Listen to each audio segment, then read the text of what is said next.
Саламатсыңарбы балдар? Бүгүн күнгө шаршемби 8 апрель. Кыргыз тили сабагы. Бүгүнкү темабыз жер жемиштер.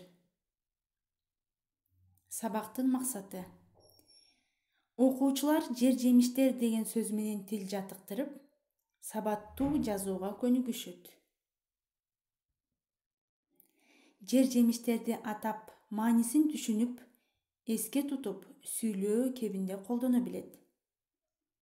Жер жемиштерди пайдаланууда аларды таза жууп, өз гигиенасын сактоого үйрөнөт.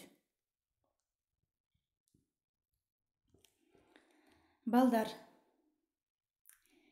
жер жемиштер эмне экенин силер билесиңерби?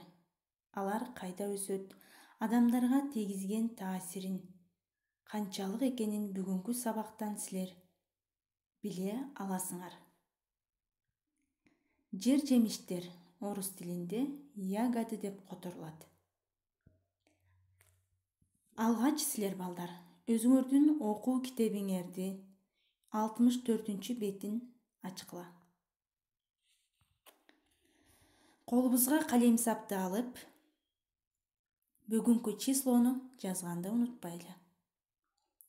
8 апрель жер жемиштер, андан соң 1 көнүгүү деп жазабыз. Эми калем сапты коюп, китепке көңүл бурабыз балдар. Сөздөрдү жазгыла. Жемиш, жер, кыям. Көңүл бурабыз балдар. Жемиш, жер, кыям. Силер жакшы билесиңер, биз ушул убакытка чейинки сабактарда дагы мындай көнүгүүлөрдү жазып келгенбиз. Эми жемиш деген сөздү жазганда сүйлөмдүн ортосундагы е болуп өзгөрөт. Үлгүдө көрсөтүлгөндөй жемиш, жер, кыям деп жазабыз дептерибизге.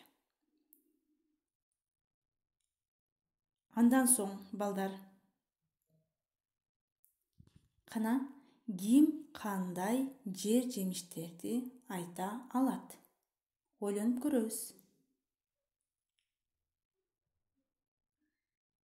Анда мен силерге ирети менен жер жемиштерди көрсөтөйүн. Бүлдүркөн, бүлдүркөн, ежевика, карагат, карагат, смородина. Мени менен чогуу кайталайбыз балдар. Жүзүм, жүзүм, виноград, бөрү карагат, барбарис, дарбыз, орус тилинде арбуз деп которулат. Андан кийинки кулпунай, клубника. Кайталатабызбы балдар? Азаматсыңар. Мына ушул жер жемиштер балдар жылына бир гана сезондо бышып жейилүүчү жемиштер. Булардын адамдын ден соолугуна таасири өтө чоң. Себеби буларда көптөгөн витаминдер камтылган. Ошондуктан силерге жер жемиштерди көбүрөөк жегенге сунуштаймын. Балдар, жер жемиштерди жей турган учурда колду таза жууп, андан соң жер жемиштерин ар бирин кылдаттык менен жууп, андан соң гана жегенди эскертем. Себеби балдар, жуулбаган жер жемиште көптөгөн микробдор болушу мүмкүн. Ошондуктан бардыгыңарды тазалыкка чакырам. Эмесе балдар, китебиңердин 64 бетинде жаңы сөз айкаштары бар. Мына ушулорду кайталайлы. Кыям, варенье, бакча, огород, бөрү карагат, барбарис. Кошулуп кайталайбыз балдар силер дагы. Жыты сонун буркурап. Запах ароматный повсюду стоит. Жар башынан салаалап. Спелые ягоды висят. Балдар көзүн күйдүргөн. Дразнят они детей своим видом. Андан кийин балдар экинчи көнүгүүнүн тапшырмасын окуйлу. Сүйлөмдөрдү көчүрүп жазгыла, орус тилине которгула дейт. Кана калем сапты алып, дептерге жазабыз. Экинчи көнүгүү. Бакчада жер жемиштер өсөт. Жаздыкпы? Муну жазып болгон соң, ушул эле сүйлөмдү орус тилине которгонго аракет кылалы балдар. Кана өз алдыбызча которуп, мына ушул эле сүйлөмдүн түбүнө котормосун жазабыз. Орус тилине которобуз, балдар. Азаматсыңар, шашпай, сулуу жазабыз, Андан кийин калем сапты коебуз, балдар. Калем сапты болгон соң, коюп болгон соң, силер менен биз ким биринчи тапты, же болбосо ким биринчи табат деген оюн ойнойлу. Келгиле. Силердин китебиңерде деле көрсөтүлгөн 65 бетте 3-чү көнүгүү.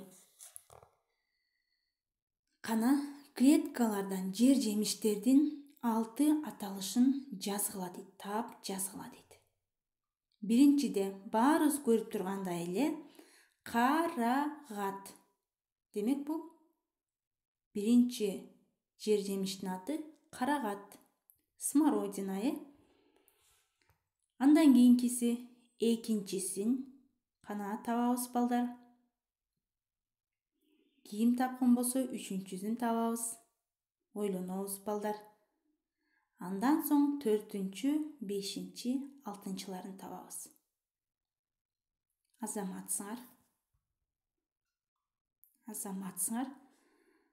Жакшылап ойлонобуз. Кимде ким ойлонуп бүтсө, балдар, китебиңердин 6-чы көнүгүүсүн карайбыз. Бүлдүркөн деген ырды көркөм окугула дейт. Өз алдыбызча мына ушул ырды окуп чыгабыз. Андан соң мен силерге мына ушул ырдыноону менен жөнөтөм. Ссылканы ачып, бүлдүркөн ырын угабыз жана кошулуп ырдайбыз, балдар.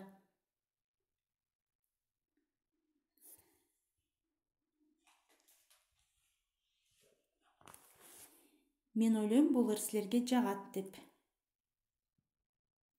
Балдар, үйгө тапшырма мына ушул 3-чү көнүгүүдөгү сөздөрдү таап жазып, бүлдүркөн ырын жаттайбыз.